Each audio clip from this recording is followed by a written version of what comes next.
Sir, സഭ നിർത്തിവെക്കണമെന്ന പ്രമേയത്തെ എതിർത്തുകൊണ്ട് സംസ്ഥാന ഗവൺമെൻറ് ഭരണത്തലവൻ ശ്രീ മുഖ്യമന്ത്രി ശ്രീ പിണറായി വിജയൻ ഇത് താമരശ്ശേരി വിഷയത്തെ തുടർന്ന് കേരളത്തിൽ ഒരു പൊതുവിഷയമായി സഭ ചർച്ച ചെയ്യണം എന്ന് എടുത്ത നിലപാടിനെ പ്രത്യേകമായിട്ട് അഭിനന്ദിക്കുകയും ചെയ്തു. സർ, എനിക്ക് സത്യത്തിലൊരു കടുത്ത നിരാശയായിപ്പോയി. ഇത് CPIM, കോൺഗ്രസ്, ലീഗ്, കേരള കോൺഗ്രസ് അല്ലെങ്കിൽ ഏതെങ്കിലും ഒരു പാർട്ടിയുടെ വിഷയമല്ലല്ലോ ഇത്. അങ്ങനെയാണെങ്കിൽ അങ്ങനെ നമുക്ക് ചർച്ച ചെയ്യാം, ഒരു ഭയമില്ല. സ്ഥലം പറഞ്ഞാൽ മതി, നമ്മൾ വരാം, എവിടെയാച്ചാൽ ചർച്ച ചെയ്യാം. ഇതിലെന്താ വിഷയം? എന്താ?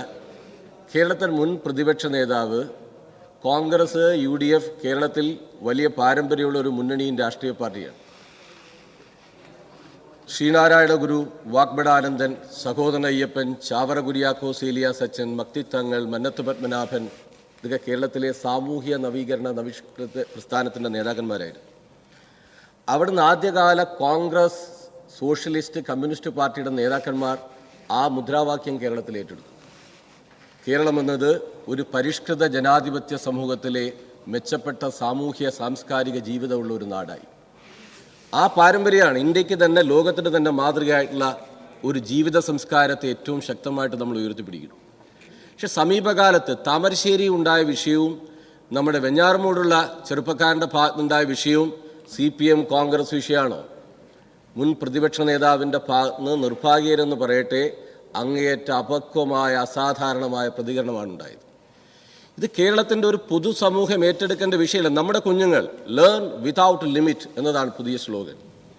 നമ്മളാരും സ്കൂളിൽ പഠിച്ച പോലെ അല്ല ഒരു ക്ലാസ് മുറിയുടെ അധ്യാപകനും ട്യൂഷൻ സെൻറ്റർ എന്നതല്ല. ലോകത്താർക്കും തടഞ്ഞു വയ്ക്കാൻ പറ്റാത്ത നിലയിൽ അറിവ് ശേഖരിക്കാൻ സ്വമേധയാ ഒരു അധ്യാപകൻ്റെ ആവശ്യമില്ല എന്നൊരു കുട്ടിക്ക് കാര്യങ്ങൾ അറിയാൻ. അത് നല്ല കാര്യത്തിൽ മാത്രമല്ല, അത് ഏത് തെറ്റായ കാര്യവും അതിവേഗതയിൽ അറിയാൻ കഴിയുന്ന സാങ്കേതിക വിദ്യയുടെ വളർച്ച നമ്മളാരും പഠിച്ചതുപോലെയല്ല അവർ പഠിക്കുന്നത്. അവർ പഠിക്കുമ്പോൾ അവരെ ആ പഠനത്തിൻ്റെ ഭാഗമായിട്ട് എല്ലാ കാര്യങ്ങളും വരും. അങ്ങനെ വരുമ്പോൾ ശരിയും തെറ്റുമായ വഴിയിലേക്ക് അവർക്ക് എല്ലാത്തിലും ജയിക്കണം. ഒരു ദുർവാശിയാണ്. ബഹുമാനപ്പെട്ട PW മിനിസ്റ്റർ രാവിലെ ഹ്രസ്വമായിട്ട് ഇവിടെ പറയുന്നത്. അവരൊന്നിലും ഇതിലേറ്റവും പ്രഥമ കക്ഷി എന്ന് പറയുന്ന കുടുംബമാണ്, രണ്ടാമത്തത് പൊതുസമൂഹമാണ്. വേറെ ആരെങ്കിലും ഒരു കുട്ടി തെറ്റ് ചെയ്താൽ അത് കുമാരേട്ടൻ്റെ മോനാടാ, എൻ്റെ മോനല്ല, അവനെ തെറ്റിയാൻ പാടില്ല എന്ന് ഇടപെടുന്ന ഒരു പൊതുസമൂഹം കേരളത്തിൽ ശക്തമായിരുന്നു. അണുകുടുംബമായിട്ട് മാറി, ആരും ആരുടെ കാര്യത്തിൽ ഇടപെടുന്നില്ല. എല്ലാവർക്കും സർവതന്ത്ര സ്വാതന്ത്ര്യം, അതൊരു ദുരഭിമാന ബോധമായിട്ട് കുടുംബം എടുക്കുന്നു. കലോത്സവം മുതൽ പരീക്ഷ മുതൽ നാട്ടിൽ നടക്കുന്ന ചെറിയ മത്സരങ്ങളിൽ പോലും എൻ്റെ മകൻ ജയിക്കണം എന്നൊരു അതികഠിനമായ വാശി, ആ സ്പിരിറ്റ് ഈ കുട്ടിയിലേക്ക് ഉൽപ്പാദിപ്പിക്കുന്നു. പരാജയം എന്തോ വലിയ അപകടമാണ്. മഹാത്മാഗാന്ധിയോട് ഒരിക്കലും വിദ്യാർത്ഥി, ഗാന്ധി എന്താണ് ജനാധിപത്യം? ഗാന്ധി പറഞ്ഞ ശ്രദ്ധേയമായ കമൻ്റ് ഉണ്ട്. ഒരു ഓട്ട മത്സരത്തിൽ ഓടി ജയിക്കുന്ന ഒരാൾ ചിന്തിക്കേണ്ടത്, ഞാൻ ഒറ്റയ്ക്ക് ഓടിയത് കൊണ്ടല്ല ജയിച്ചത്, എൻ്റെ കൂടെ ഓടാൻ ആളുള്ളത് കൊണ്ടാണ് ഞാൻ ജയിക്കുന്നതെന്ന് ചിന്തിക്കാൻ പറ്റിയാൽ അയാൾ ഒരു ജനാധിപത്യവാദിയാവും എന്നാണ്. ഈ ഒരു കൂട്ടായ്മ, സൗഹൃദം, അന്തരീക്ഷം, അതിൻ്റെ ഭാഗമായിട്ടുള്ള ഒരു ജീവിത സംസ്കാരം, ആ ജീവിത സംസ്കാരത്തെയല്ലേ നാം തിരിച്ചു കൊണ്ടുവരാൻ ശ്രമിക്കേണ്ടത്. ജീവിതത്തിൽ എപ്പോഴും നാം ജയിച്ചുകൊണ്ടിരിക്കില്ല. നമ്മുടെ എല്ലാം ഇവിടെ ഇരിക്കുന്ന പരിണിതപ്രജ്ഞരായ നിയമസഭാ സാമാജികന്മാർ ഉൾപ്പെടെ നമ്മുടെ വ്യക്തിപരമായ, രാഷ്ട്രീയപരമായ ജീവിതം എടുത്താൽ നാം ജീവിതത്തിൽ എപ്പോഴും ജയിച്ചുകൊണ്ടിരിക്കുകയായിരുന്നോ?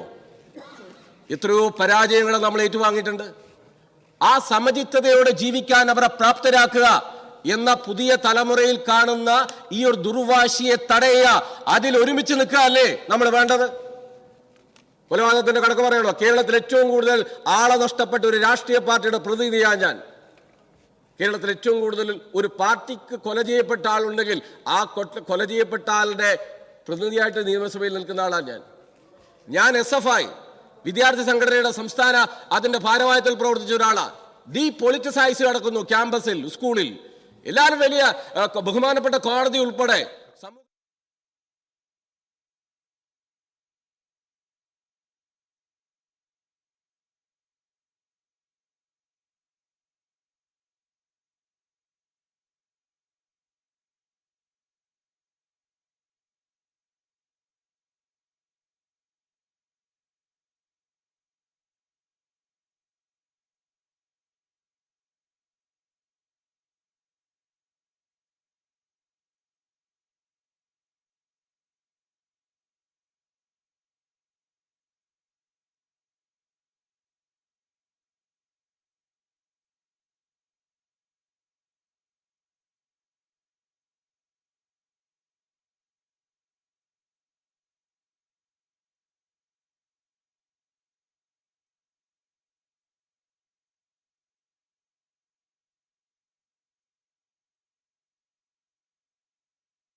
ഞങ്ങൾ പറയാണ്, പ്രണയിനി നഷ്ടപ്പെട്ടു പോയാൽ മംഗളങ്ങൾ നേരുന്നതായിരുന്നു പഴയ സിനിമാ കാലങ്ങളെല്ലാം.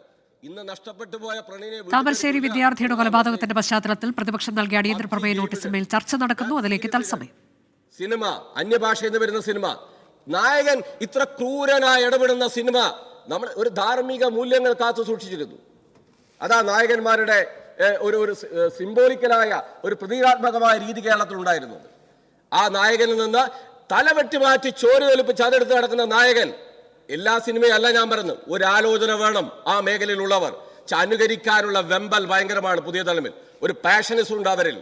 അവരൊരു ഹീറോയിക് വർഷിപ്പ് ഉണ്ട്. ആ ഹീറോയിക് വർഷിപ്പാണ്. നിങ്ങൾ ഈ പ്രവൃത്തി മുഴുവൻ എടുത്ത് പരിശോധിച്ച് നോക്കിക്കോ. എടുക്കുന്ന എന്താ ഈ പുതിയ തലമുറയിൽ? അവര് ഒരു HM-നോട് പറഞ്ഞില്ലേ, വൈകുന്നേരത്തിനുള്ളിൽ മൊബൈൽ ഫോൺ വന്നില്ലെങ്കിൽ കാണിച്ചു തരാമെന്ന്.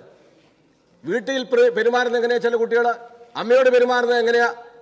രക്ഷാകർത്താക്കളിൽ, കുടുംബങ്ങളിൽ, പൊതുസമൂഹത്തിൽ, ഒപ്പം നമ്മുടെ രണ്ടാം വീടായ വിദ്യാഭ്യാസ സ്ഥാപനത്തിൽ. ബഹുമാനപ്പെട്ട മുഖ്യമന്ത്രിയോട് ഞാൻ പറയാണ്, ഈ അധ്യാപകർക്ക് വലിയ നിലയുള്ള നിയന്ത്രണം. ഈ പുതിയ വളവട്ടൂർ സ്കൂളിൽ ഒരു കുട്ടിയെ ഈ ലഹരിയുടെ ഭാഗമായിട്ട് പിടിച്ചപ്പോൾ കുട്ടി രഹസ്യഭാഗത്തേക്ക് അതിട്ടു. ടീച്ചർ പോയി എടുക്കുമ്പോൾ കുട്ടിയുടെ പോക്സോയിലെ ഇന്ന് ആക്റ്റാണ് കുട്ടി പറയുന്നത്. കുട്ടികളെയാണ് ഇവർ പ്രധാനമായിട്ട് ഉപയോഗിക്കുന്നത്.